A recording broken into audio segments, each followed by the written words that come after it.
হাইলাকান্দির কাটলিছড়া এলাকার অলইছড়া চতুর্থ খণ্ডে ১৫ বছর বয়সী দশম শ্রেণীর ছাত্রী বেবি দাসের মৃত্যুকে ঘিরে চাঞ্চল্য ছড়িয়েছে। পরিবারের অভিযোগ, বাড়িতে কেউ না থাকার সুযোগে তাকে ধর্ষণের পর হত্যা করা হয়েছে। ঘটনার প্রতিবাদে স্থানীয়রা ৬ নম্বর জাতীয় সড়ক অবরোধ করে বিক্ষোভ দেখান। পুলিশ তদন্ত শুরু করেছে এবং সন্দেহভাজন ৫ জনকে আটক করেছে। তবে ধর্ষণ ও হত্যার অভিযোগের সত্যতা এখনও তদন্তাধীন। আসাম প্রাইম নেটওয়ার্কের প্রতিবেদন। ঘটনা সংঘটিত হয়েছে দক্ষিণ হাইলাকান্দিতে। কালকে রাত্রে আমাদের দক্ষিণ হাইলাকান্দি এলাকার অলইছড়া পার্ট 4 গ্রামের খুব বাজেভাবে একটি নাবালিকার হত্যা হয়েছে। আমাদের সন্দেহ এটা সঙ্গে রেপও হতে পারে।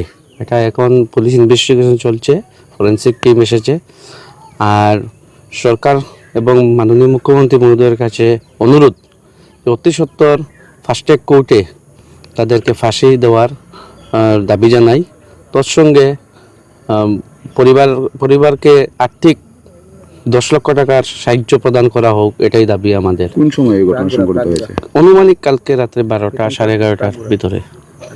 এখন পর্যন্ত কোনো অভিযুক্ত বা কাউকে আটক করেছে পুলিশ? শুনতে পেরেছি 2 জনকে আটক করেছে পুলিশ। 2 জনকে? এলাকাবাসী আর কোনো সন্দেহ? এলাকাবাসীর এইরকম ঘটনা পূর্বে কখনো হয়নি আমাদের এলাকাতে। এলাকাবাসী খুবই দুঃখিত, কারণ একদম ছোট মেয়ে, বাচ্চা মেয়ে, এই ধরনের ঘটনা খুব বাজেভাবে হত্যাটা হয়েছে। যারা দেখেছেন ভিডিও বা যারা ভিতরে ঢুকেছেন তারা দেখেছেন খুব বাজেভাবে, নিঃসঙ্গভাবে হত্যা করা হয়েছে।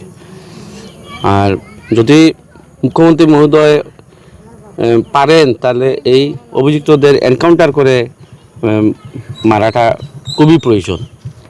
কারণ এইসব ঘটনা যাতে আগামী দিনে হাইলাকান্দিবাসী দেখতে না পান, সেটার দাবি জানাই। অত্যন্ত নিন্দনীয় ঘটনা।